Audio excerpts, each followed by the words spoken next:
Hey, everybody. Thank you so much for joining us for our happy hour live. We're so grateful you could join us, and we have some wonderful young ladies here with us tonight. We're going to talk about everything Gen Z. So, Gen Z is defined as 1997 and onward. So we have Braxton Simpson and Brandy Beacos. Welcome, Thank ladies. you. Yes. So we know both of these ladies because we are connected by our university at Tennessee State University, and we also pledge the same sorority. And they're just fine young ladies. And I just want to put it out there for documentation purposes that these ladies are going to change the world. I already know it. It's a fact. They're going to change the world. And I can say in advance that I'm super proud of everything that they're going to do for our world, our community. And I'm just so grateful to have them on here and that they agreed to spend a little time with us. With the old folks. We're not that old, Camille, not that old. We're older. And this is not going to be something where, we're schooling them or something. We at the Career Salon, when we say we believe in diversity, it's true diversity of thought, going across generations, and they can teach us a thing or two because they're out there doing it. So I just want you ladies to introduce yourself. You can maybe tell us what you're doing now and where your interests lie. Brandy, let's start with you. Okay. Well, as you said, I am Brandy B. Codes. I graduated from Tennessee State University last May in 2019 with my degree in communication science disorders. For those who don't know what it is, it's basically speech therapy. And I went straight into my master's degree. So right now I am getting my master's in speech and language pathology, and I'll be graduating next May. And I attend Tennessee State University again for that. So had to stay at my alma mater. But not only do I do that, I'm a certified lash tech, an entrepreneur, and that is me. Happy to be here, ladies. Amazing. Braxton? Yes. So I'm Braxton Simpson. I currently attend Tennessee State University and am going into my senior year. Can't believe it's already senior year. Oh my God. So I'm an agricultural science major with a concentration in agribusiness. And I also have a second major in political science. So kind of getting into that policy there. Okay. I am currently at my internship in Nebraska, interning in the field of agriculture. And then I guess on the side, I am an entrepreneur. I have a t-shirt company, a Black Pride apparel company. And then I also have an Instagram live series called Woke Wednesdays. We are on Wednesdays. 4th season. And so I'm really excited about that. And it's been going pretty well. Awesome. You ladies are doing it. Well, we get us started.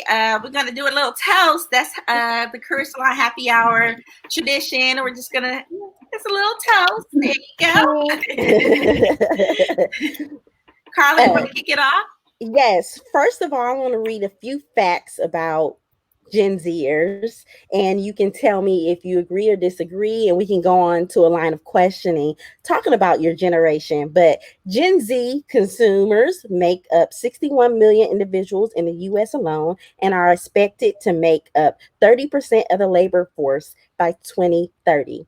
Wow. Also, you all are the most diverse generation in history.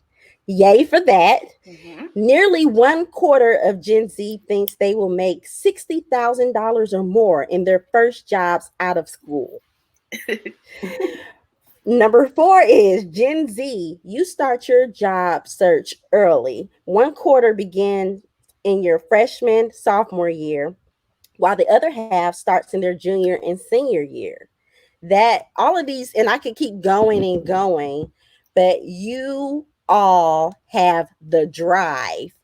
Like, you have more drive than anyone I have ever seen for those facts to be true. And I know they are because I know you ladies. Can you start off by telling us if some of those things are true? Like, are you going for the $60,000 and more jobs? Minimum. Minimum. Like, I guess I'll start B.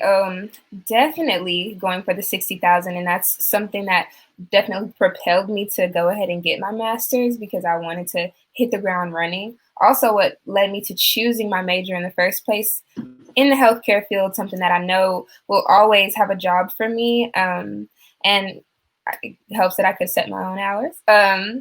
So I'm definitely going for that 60K. I agree that we are the most diverse, and us making up the workforce by 2030 kind of scares me. But I think that we have some growth, and I think we have some amazing potential leaders. So it makes sense that, we would make up most of the workforce with just kind of all the things everybody's doing. We have so many entrepreneurs, so many people just going to get it.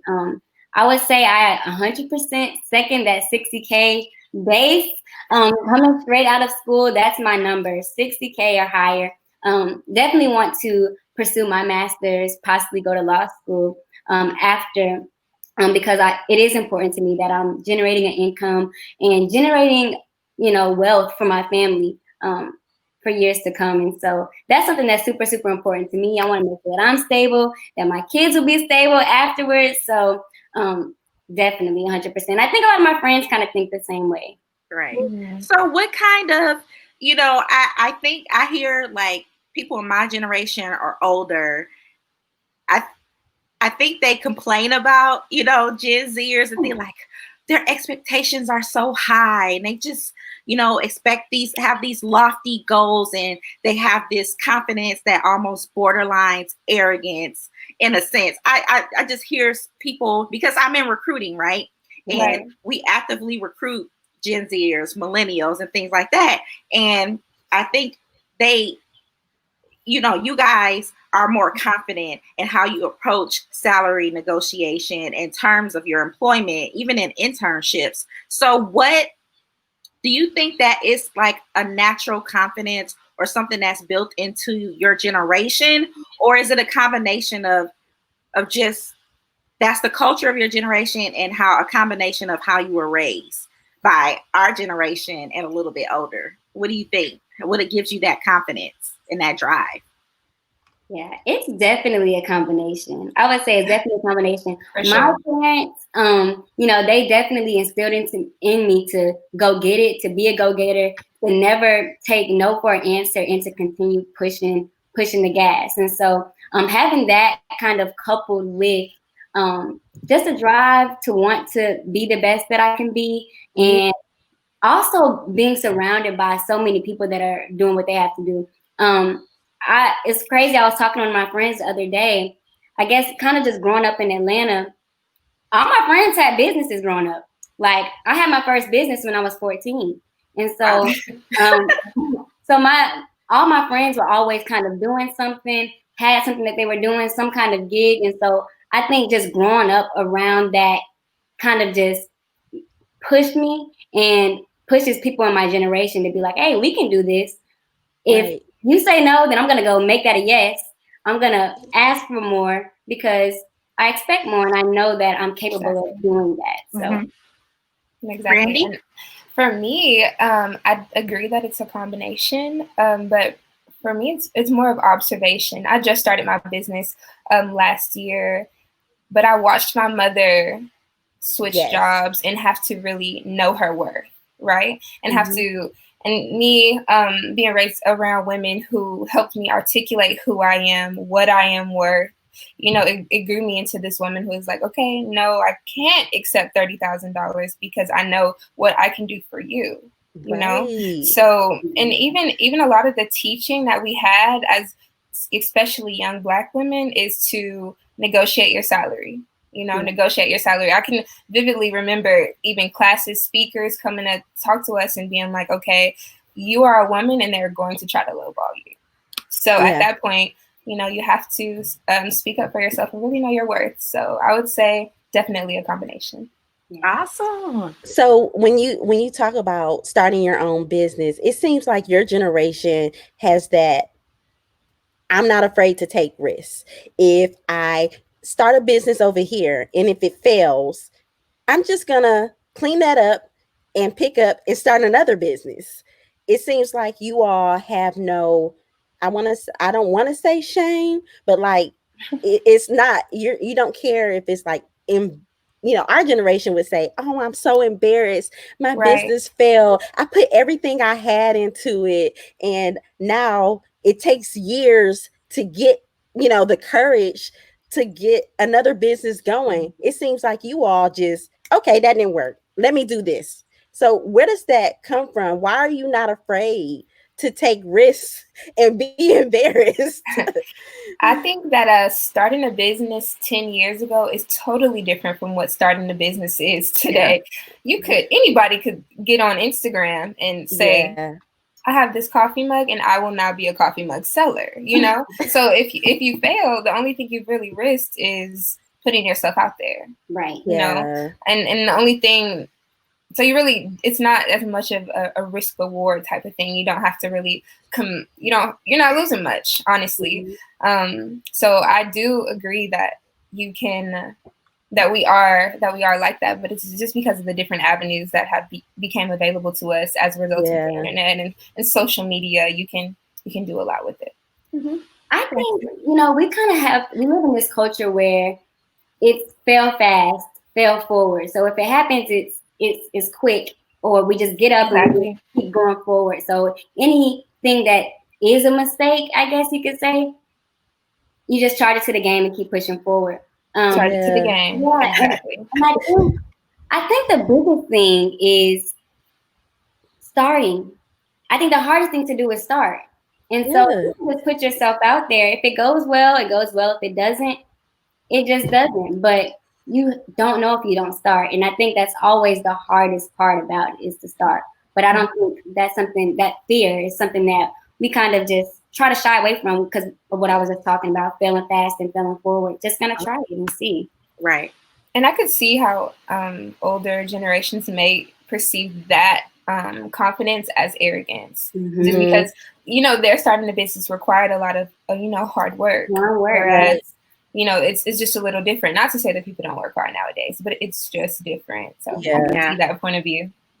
Yeah. So I know you all are a generation that's had the internet and social media pretty much available to you all of your lives. And that's kind of different.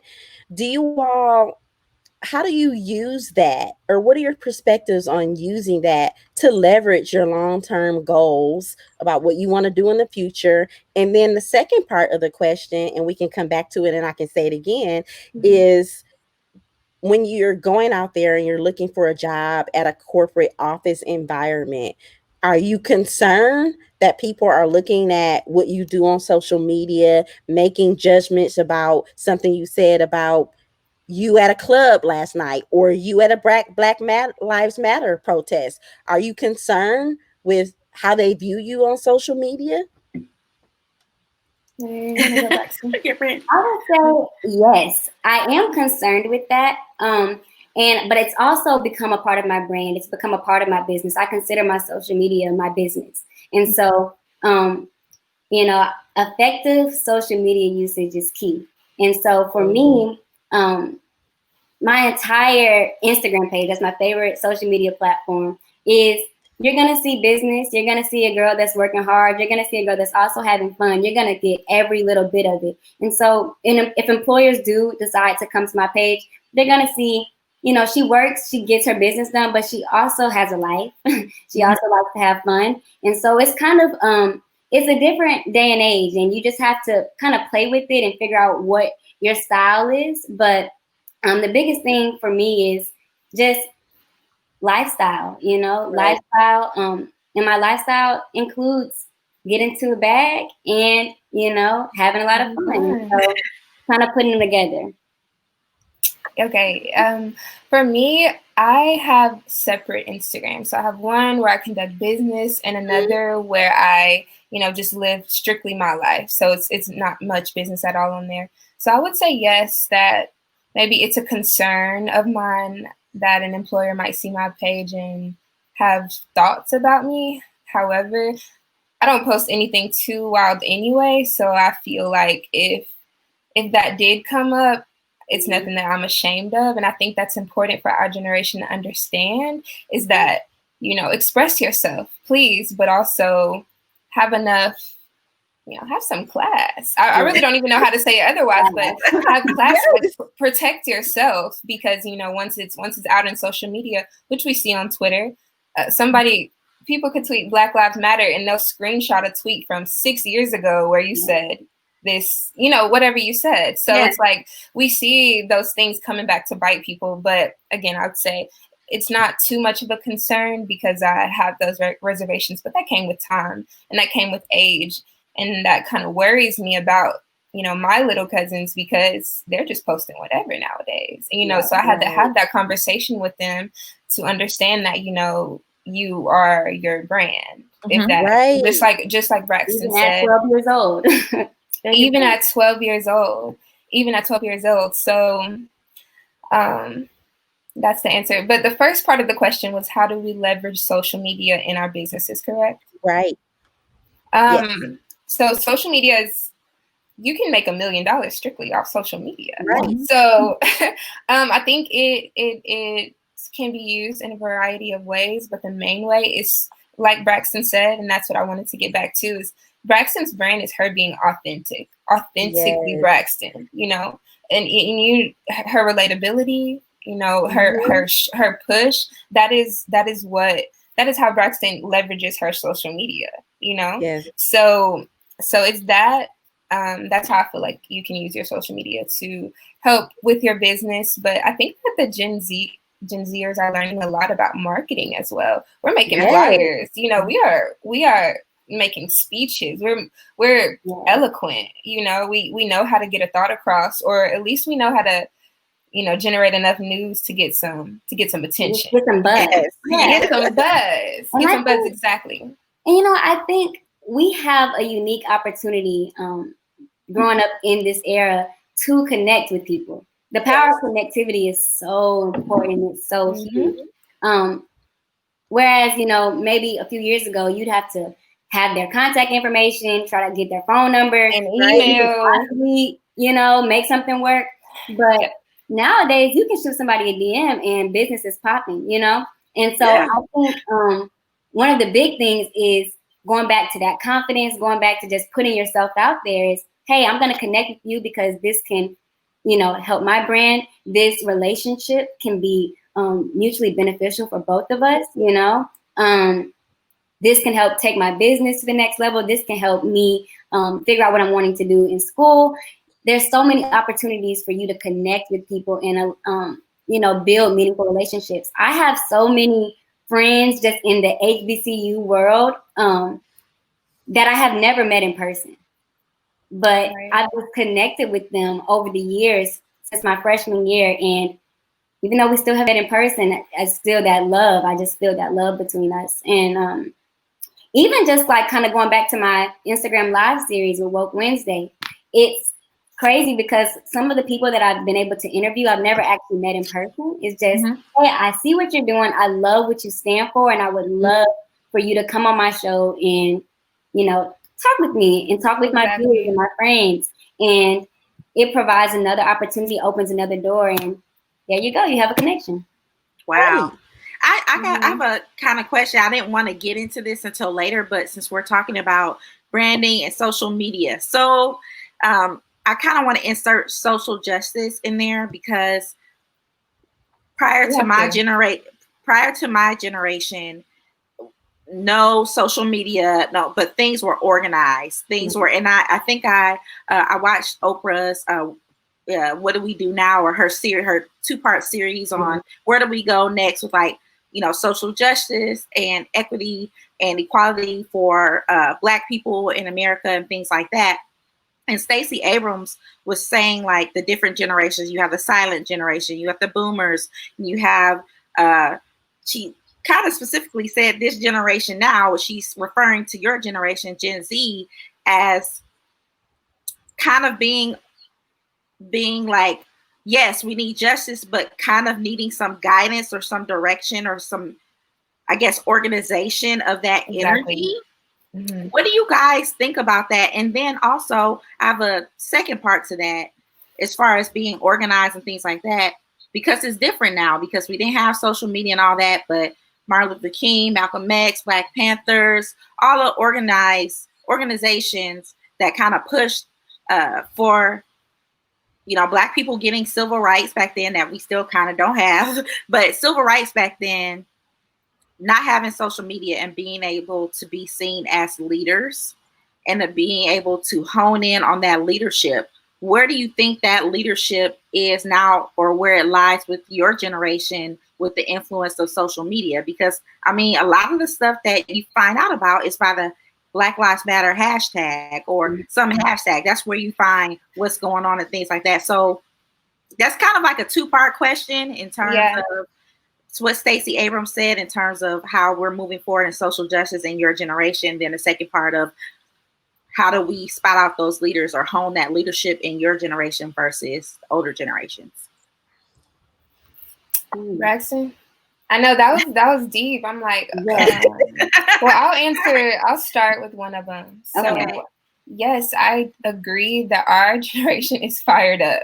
We are fired up. But again, this is 1997, till then. So we're still really young. And, a lot of great movements started with this fire. So I think that that's great. I do, and it's kind of going to both parts of the question. I do think that because we have so much access to any type of information, and anyone can be an influencer, that there is so much fake news. I hate to even quote the man, but there's so many things that aren't necessarily right that get us fired up, and so yes, we do need guidance. And recently, I would say we have been strategizing as far as protests and things like that. But going forward, those things that actually are going to change the trajectory of a situation when it comes to police brutality and a person of color, I do think that we need help with the actual steps that would actually work.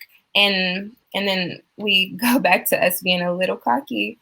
We don't want to listen sometimes because we have so much access to all of that information. We're like, no, you're not right. It's easy to write someone off. And again, because we have so much access to information, it's easy to write someone off. I don't have to listen to you because I have at least 11,000 followers over here telling me I'm right. Right. So, okay, Brax. Yeah, I'm going to completely second what Brandy said. I 100% agree. I think also just the power of an influence. I want to kind of hone back in on that. That is so important. So, there's so many people that are feeling ways about what's going on, and rightfully so. But you have to really be careful about what you say and the power of it. Because if you have one follower, you're an influencer. And that's just that. That's all you need. Somebody's looking at you and somebody's listening to what you're saying. And so even just in the way that I interact on my social media, I try to be careful about the information that I'm putting out there and making sure that it's accurate and that, because I know that there's people that are looking because I know there are people that I go to their pages for information. Right. Exactly. They post it, it's right. I'm with the movement. And I know that there's people that look at me the same way. And so, definitely. Having to be careful about what I share because it's going to be it can be taken as valid, and then as far as next steps, I definitely do think that we need guidance and some help probably from some older generations to kind of help us figure out what it is that we need to do. The thing is, with everybody being an influencer, there's so many, I think everybody's together with the movement, but there's so many different sections. Exactly. You're right. I'm radical, I'm a little bit laid back. Like everybody kind of has their part in the movement, which is great. But how do we channel that energy into having something successful so that we can actually get what it is that we all desire, which is equality, freedom, And I think also just having us on the right page. I mean, we have to be on the right page because ultimately, like Brandy said, the things that we want to see happen, this reform that we want to see happen, right. That's going to come with voting too, and I'm a big advocate for civic engagement and voting. And that's something that our generation definitely needs to take seriously. I think sometimes I feel like it might not matter. I feel like my vote might not matter. I feel like my voice isn't being heard. So I'm going to push. I'm going to protest. But if you're not voting, then is anything really changing? Right. And so it's kind of making that transition from what we're doing and how is that going to actually affect legislation, policy, and in turn affect our lives. Right. Mm-hmm. So I want to go back to, I know we all were talking about going to the Tennessee State University, which is an HBCU. Have you found, like back in our generation and maybe before, and even now, we do have that school discrimination with some companies. They look at your school that you go to and they're like, I don't know. It's not a school that I know of. Okay, but it's still a great school. So sorry you don't know about it. But which is crazy because TSU is everywhere. And looking for work and internships or anything, have you found that people care about the school you went to? That's the first question. And then the second question is, how has going to an HBCU impacted the way that you approach things, like getting a job and all of that? I love this question. Obviously. So the first question is, have you found that you've gotten some employers to look, or you think they passed you up because you went to an HBCU? Or I wouldn't necessarily say passed up, but I would definitely say that, people do look at some other institutions as being supreme in comparison to others. I mean, I'm in the field of agriculture. And so if you don't go to Iowa State, if you don't go to the University of Iowa, Purdue, then you're just somebody studying ag. But Tennessee State University is the #1 HBCU for agriculture. And so I take pride in that, and I bring that confidence with me when I come into the workplace. And so, to answer the question, I think people do kind of, everybody's going to have their preferences on what they think is good and what they think is the best. But ultimately, the preparation that TSU has given me to be successful in the workplace has allowed me to make sure that I come in there knowing that I don't care what school you went to. I don't care if it's the #1, if you think it's the #1 ag school or whatever, I can compete with anybody in the room. So I fully second that. Is when it comes to the confidence and the tone that TSU has instilled in me. Like when I walk in the room, I know excellence is my habit, and almost to where I could turn it on and off and it's just something. As you apply yourself in TSU, which we all know, we have learned resilience. The school teaches you resilience, whether you want to learn it or not. Okay. Absolutely. So there's only so much that someone's bias towards TSU can do to me. Because any company that passes me up due to something like that is not a company that I want to work for anyway. But I have seen stereotypes that have been placed on Tennessee State. Definitely. I interned at a hospital last year, and there was actually an internship group created just to get minorities into hospitals, because prior to the creation of that organization, they weren't doing that for minorities. They weren't being accepted into those type of internships. There weren't Black faces in those spaces. Yeah. So and as we know, exposure is everything. Yeah. Before I went into an internship into hospital administration, I didn't know that I could not easily, but be a CEO of a hospital. I didn't know that I literally have what it takes. We all have what it takes. And it just took that exposure. But dealing with those stereotypes, I can say that there is some pressure but I think we all feel this sometimes as Black people who succeed. There's pressure to over excel. I know I can't be late. I know I cannot come in there looking any type of way. I can't really show that I'm having a bad day because it reflects back on the stereotype, right? And you don't want to do that. What'd you say, Braxton? I said, and it reflects back on the school too. Exactly. Yeah. And some people don't care. Some people don't care if it reflects back on TSU, but me, Braxton, we've been at SGA, like the sorority, so everything about TSU weighs heavily on my shoulders. And I think also, we carry the weight. It's like being the only Black person in the space, because ever since I've been involved with my company, and I love my company, but I've been the only Black woman, and I'm the only Black woman here. And you kind of sometimes feel that pressure of I have to be great. You have to. I have to. There's no ifs, ands, or buts about it. I'm not only putting on for myself and my family, but for TSU. If any other TSU student wants to come work for this company, I need to make sure that I'm doing what I'm supposed to do so that they have that opportunity. Because obviously, nobody from my schools had this opportunity yet. And then not even just that, I got to put on for HBCUs, because if they're going to go recruit, it's so much bigger than just one person. In the field of agriculture, I got to do what I got to do. I got to do my part. And so I think, the stereotypes, they come and go. But as far as, personally, we have to make sure there's a pressure that we have too to be great. We have to. We have no choice, because there's so many people that are depending on us to do what we have to do so that they can get the opportunity to do what they want to do as well. Yeah. So, and I feel like TSU, just last thing. Okay. And not to compare like a PWI and an HBCU, but I do notice that, if I am put in an interview position or even on an Instagram Live, something like this, we're dressing the part, you know what I'm saying? And I cannot say that for everybody. They don't understand all the time those stereotypes, because I'm not really sure.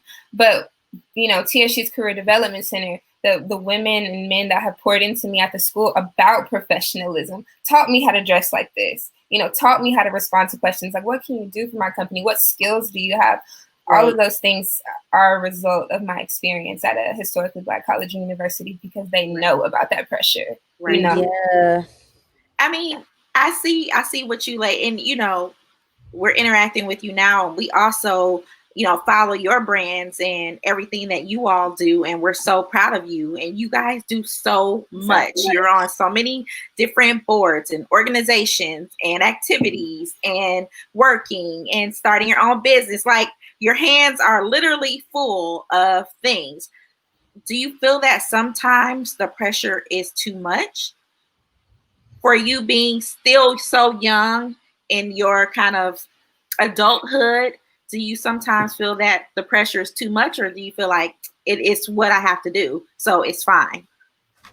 No, I definitely feel like it's too much a lot of times. And Braxton, for those who don't know, Braxton, sir, I was president of our chapter of our sorority at TSU, and Braxton was my vice president. And there have been many a days where I organized the entire event, and I'm like, Braxton, I am too exhausted. Please attend this event. And that's kind of how she supported me, is, in those times where it was too much for me, along with everything that I had going on, Braxton showed up. That's why it's good to have support. But I had a statistic here, and it was talking about how 3 million adolescents 12 to 17 have had a major depressive episode in the past year. There's been an increase in anxiety and depression among high school students since 2012. And it doesn't surprise me, because with the social media and just our drive, I guess, it comes with such pressure. And if you're not doing it, then you're deemed not productive, or you're not going to be successful. And it's no more, when I'm 30, I'm going to be like this. No, when you're 25, you need to be making this, you need to be doing this. And luckily, I've been blessed to be able to show up and show out and still, handle my mental health. But that it was an issue for me, especially during college. I did struggle. And I had supportive parents who helped me get through everything, but it's hard. Yeah. Yeah. Right. I won't lie. Like, it is definitely hard. Brandy spoke a lot to, kind of how I feel as well. The sorority takes a lot out of us, in general. To the bone. And it's because, I supported Brandy as our vice president when she was a senior. And then right after, I was able to take her position as president. And it's crazy because I thought I was doing so much until I got into that role, and I really had a much better appreciation for Brandy because I was like, oh my gosh, I didn't know you were doing that much. But yeah, I mean, I think that there are pressures to just kind of be doing a lot. There's so much pressure to be doing a lot because you see so much that you could be doing.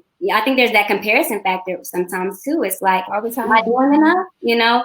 Well, they're doing that, so maybe I should be doing more. And right. I think it's a matter of just really having to find that balance for yourself and really figuring out what you can and can't handle. Yeah, it's definitely trial and error. Definitely. Yeah, it's definitely trial and error.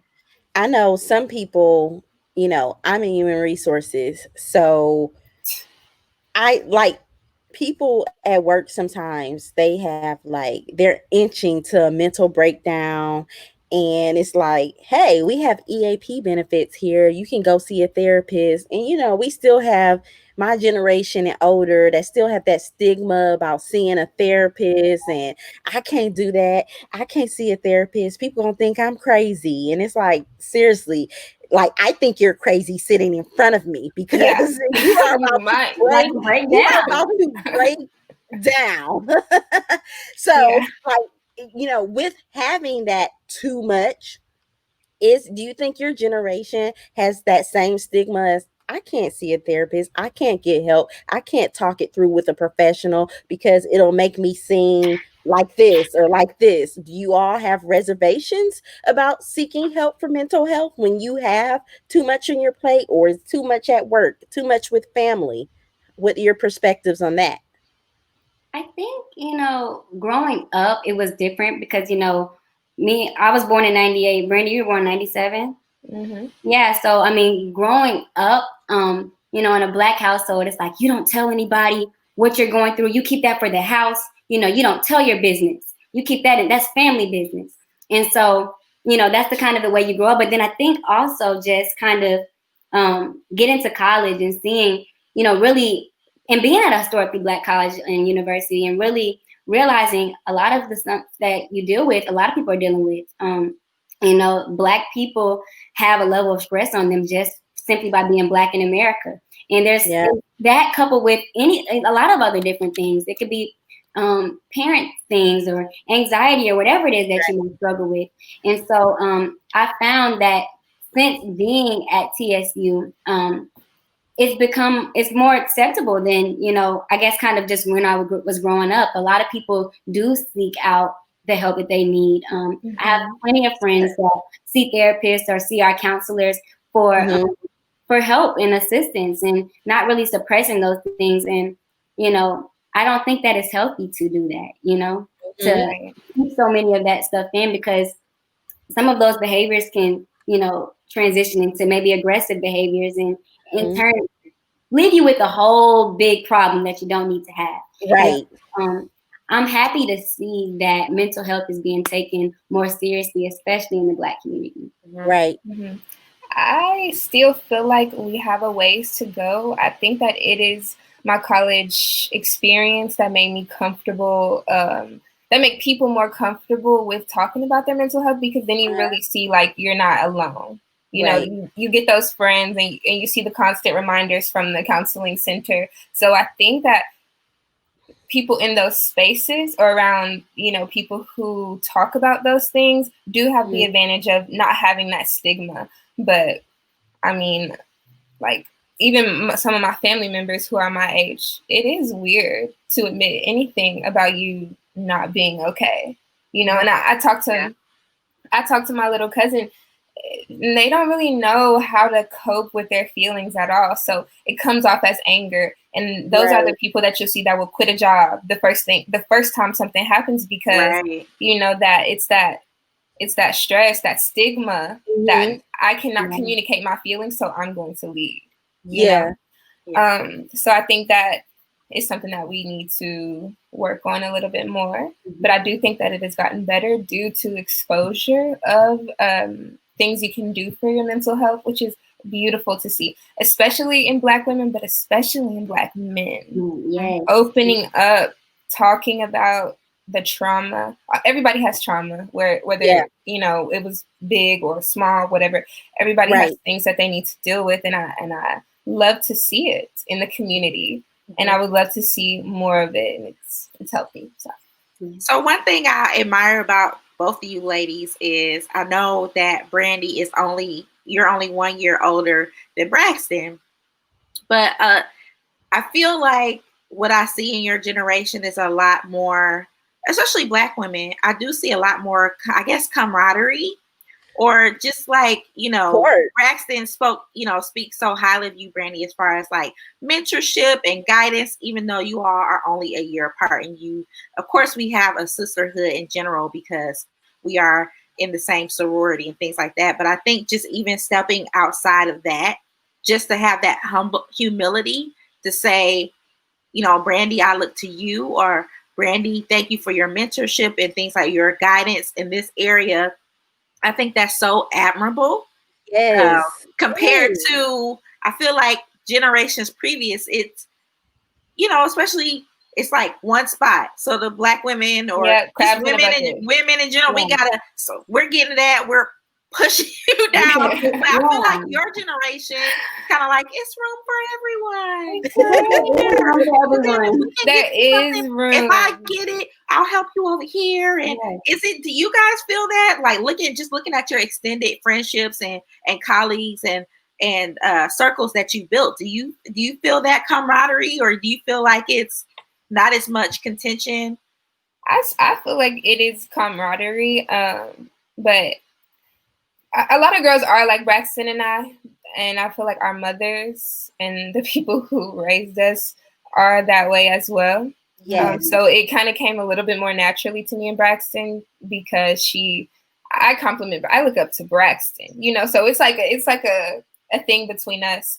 There is still a little, I don't know what even to call it, maybe shade, I guess, with some women, but not to say that it's not their fault, but that's just something that they haven't healed from yet, is understanding that it's room for everybody. So, but I do think in general, there is more camaraderie because we're realizing that Black women, we are in a category, you know, and if we don't help each other, like if not us, then so yeah. Yeah, I 100% agree. I 100% agree. We got to stick together, you know, and I find that a lot amongst, you know, my friends, my peers, even people that I don't, not even that aren't really my friends, they're just supportive, you know, supportive people. And same, like I find myself all the time supporting somebody or supporting a local girl business, Black girl business, just because, you know, she's trying to get it and do great things for herself. So yeah, I do think that there is a lot of camaraderie, and it's beautiful. You know, it's very warming, it's very nurturing, it's very familiar. You know, and I think that that's so important because, like Brandy said, if we don't support each other, who's gonna support us? Right. And so yeah, I definitely 100% agree.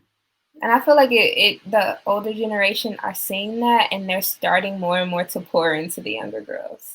Yeah. So, and that's what I'm experiencing now. Getting more into my career is that a lot of women, not even just Black women, but women in general, are pouring back into us. Whereas, you know, they might have seen us as the young girl trying to, you know, do this and that in the past. So, yes, mentorship is so important. Knowing how to lead and follow is so important. Yes, exactly.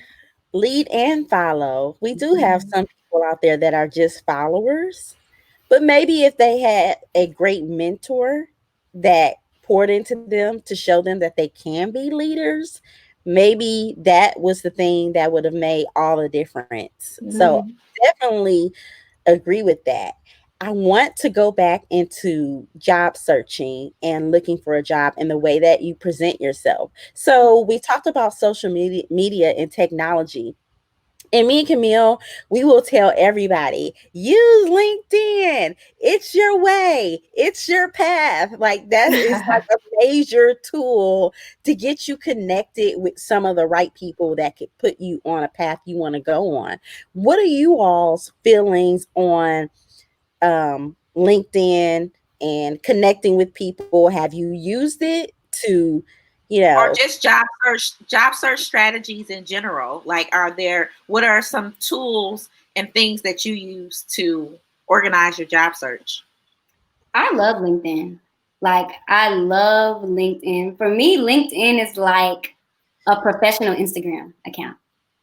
And so, I mean, I absolutely love it. And the thing is, I have been told to get it all through my freshman year. And I had one, but I didn't use it. I was like, whatever. But last summer, when I went to my internship, I was working for my ad company in St. Louis at the headquarters. And there was obviously an opportunity to connect with so many people, from so many different backgrounds, from so many different parts of the organization. And I had challenged myself to connect with 50 people one-on-one by the end of the summer. And I was like, I don't know how I'm gonna do this. And so I was like, okay, well, I'm gonna have to start using this LinkedIn. And so I got my profile together, got my little resume on there, start putting everything, and OMG, it made the difference in my internship. It made the wow. So when I was looking for people, say I wanted to learn something about HR, I looked up HR, found the person. I was like, okay, well, I can't go in there and not know anything about them. And get on LinkedIn, connect with them, find some information about them and what they're doing and how long they've been with the company. And those were conversation starters for me. It definitely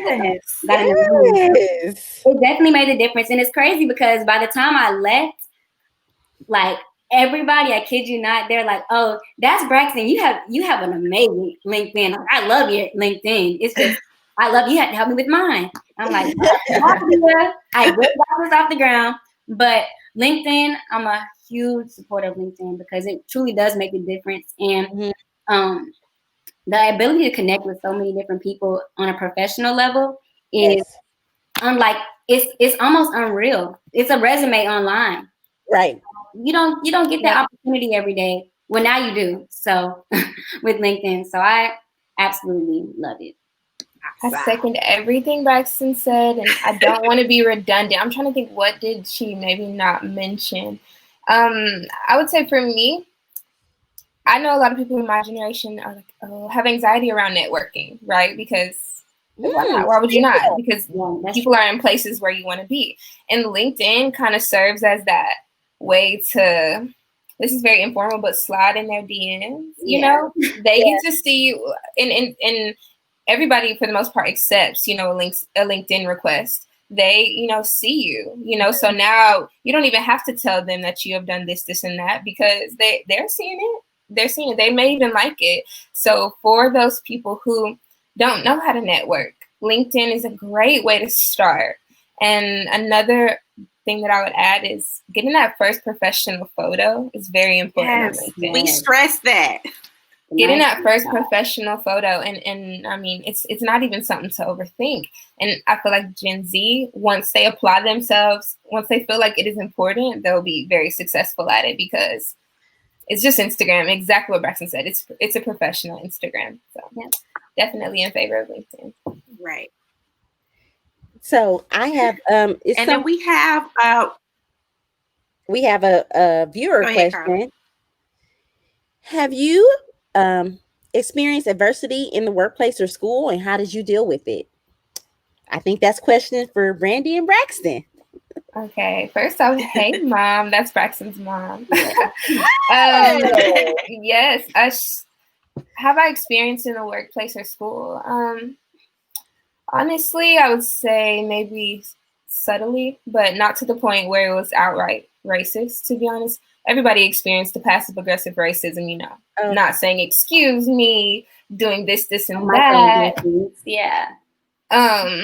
But other than that, I really haven't experienced anything that really made my jaw drop. But I know Braxton could really speak on that. Yeah. So I have. more times than I probably even talked about.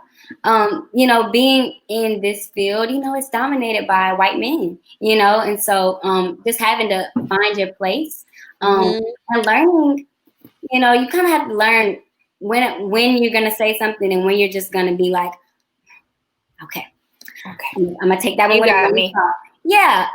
But, what I found is, with that and also just with adversity in general, you guys have to call things out, when things bother you. You have to say something. You have to, because the thing is, if you continue to allow them to progress and you continue to allow them to move forward, they'll continue to happen. And there wasn't this one specific instance, and I won't get into the details of it, but ultimately, I just had to let my supervisor know, hey, I didn't think that was cool. I don't know if you realize, but this is how I took it. And someone with my cultural background would not take that, nicely. Well. You wouldn't take that well. And I just wanted to inform you so that you know that's unacceptable, and it won't go over well with probably the next person. And so, how did she take it, Braxton? What'd you say? How did she take it? Oh, she took it very well. I mean, honestly, she just didn't know. She didn't realize that the comments that were made were offensive, And sometimes closed mouth, my mom tells me this all the time, closed mouth don't get fed. And so, say what you want to say. Right on. Yes, say it and mean it. And, from that point on, I promise you that comment would not be made with anybody in that room ever again. Because we now know that it's unacceptable. So, and that kind of speaks to the climate that's just going on right now. I don't know how the racial climate will be just in general at work. It's weird right now. So I am excited to see, how those things play out. But I wanted to kind of go back because you had asked about how do we job search, and I wanted to speak on that. Is that okay? Yeah. Okay, so my avenues right now, I just got a new job, so it's really fresh. My avenues right now are the job searching engines such as Indeed, right? And there are other ones, but Indeed is the only one that I use mainly. And that's pretty much how I find the jobs. They pretty much have all the information there. You know what I'm looking at, the money, right? The money, the qualification, the job description, all of this right there. It's laid out for you.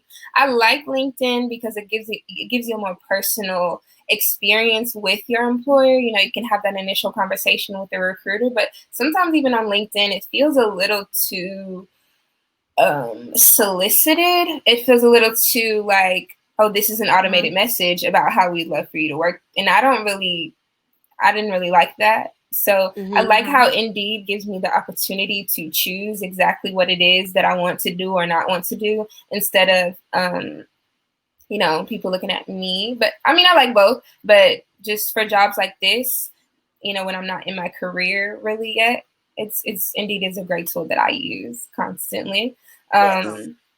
So yeah, and having a great resume. Anybody watching this? Please just have someone look at your resume, and it's anybody with a job. Just at least have a basic resume. These days, you need a resume when you're 14, applying for a job. So having that resume, having sites like Indeed where you can pretty much apply in a few clicks is great. Yeah, absolutely. So we're coming to the end of our time, unfortunately, but we want you ladies to have some last words, right? So I know in this conversation, you guys are almost 18, 19 years younger than us, but I will say I've learned so much from you ladies. Yes. You guys, when you talk, I feel that boosts the confidence in myself. It like leaps onto me. So I really appreciate that. You giving me like a good fire, lighting the fire under me.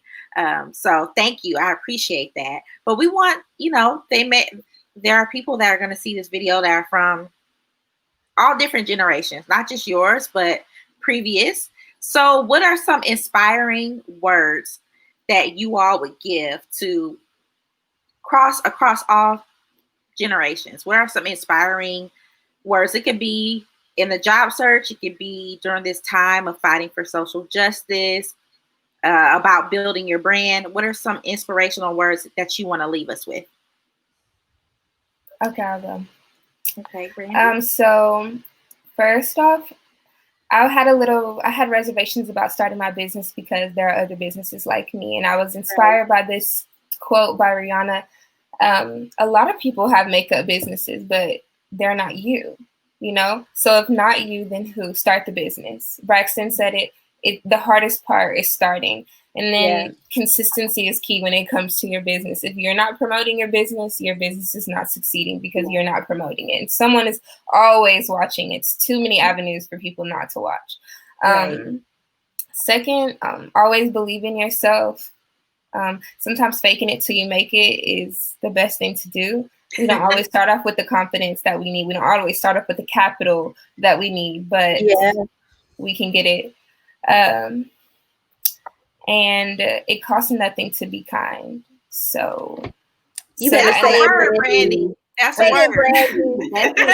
That's like the biggest thing for me. And I feel like it is kind of what sets me apart in a lot of things. I don't gossip in the workplace. Like I make it my job to make sure that when I leave a place, you know, the vibe is wow. You know, Brandy treated me good. You know, she treated me the way she treated me, regardless of how, even if my work wasn't that great, the way that she treated me, the way that she respects herself, makes me want her to work for me or makes me want to work with her, you know? So always be kind. And to the older generations, please pour into us. Find you someone, mentor them, whether that's a little cousin, whatever, but that one person could change your whole taking life. a little time with that one person might be the difference between them not living their best life and them living their best life. And it is you. God sends people to help people. That is how God communicates, which is one way, through people. So don't push those people away and don't ignore that. So that's me. Go ahead, Braxton. That was great. I would say just believe in yourself, you know, believe in yourself. I feel like, you know, the moment we stop believing in ourselves, we lose the person who believed in themselves simply because we believed in ourselves, you know? Exactly. So believe in yourself, believe in what you're capable of doing, because there are people that are literally looking at you and depending on you to be everything that you are so that they can be and have the confidence to be everything that they are destined to be. I always also say, kind of going back to what I was saying a little earlier, don't be afraid of failure. Fail fast and fail forward. And that's just that. And then as far as social justice goes, I read this the other day. If you ever wondered what you would have done during the civil rights movement, you're doing it right now. And so, you know, deep. Yeah, I mean, whatever you're doing right now. So if you're not doing anything, if you're not saying anything, if you're sitting back and not speaking out, then that's probably what you would have done. And if you are using every avenue that you're capable of and comfortable with doing, you're doing what you're supposed to do. And that's probably what you would have been doing in the civil rights movement. So keep it up. Wow. Thank you so much. You guys are dropping gems for everyone. The leadership and wisdom, you know, it's there. So I want to encourage you ladies to keep up the good work and don't put too much pressure on yourselves. You all are doing amazing. Amazing. So proud of you. So proud of you. And we appreciate you coming on our happy hour. To learn more about Gen Z. We appreciate it. It was so insightful. And we want to thank our audience for sticking around with us. And we're probably going to post a couple clips and leave the video up for everyone to view later. But please share with other people for the video. We want Braxton and Brandy's wisdom to be all out there in the world. I mean, I actually feel better and more confident, you know, that I have small children that are growing up in this. But when I hear things like you ladies have said tonight, I feel better about the world that they're going to be living in, because you all are going to change it. You just are. And I believe that. So thank you so much. Thank you. Thank you for having us. Y'all didn't hesitate to come on here with us. We appreciate it. And as you guys always know, that you can find us on LinkedIn. You can find us on Instagram, Facebook, Twitter. It's at the Career Salon. We also have a website. It's www.thecareersalon.com. Stay tuned for more content coming from us in the coming weeks. And we want to say we appreciate our guests, Brandy and Braxton, and also our audience. Thank you so much, and we'll see you next time. Bye.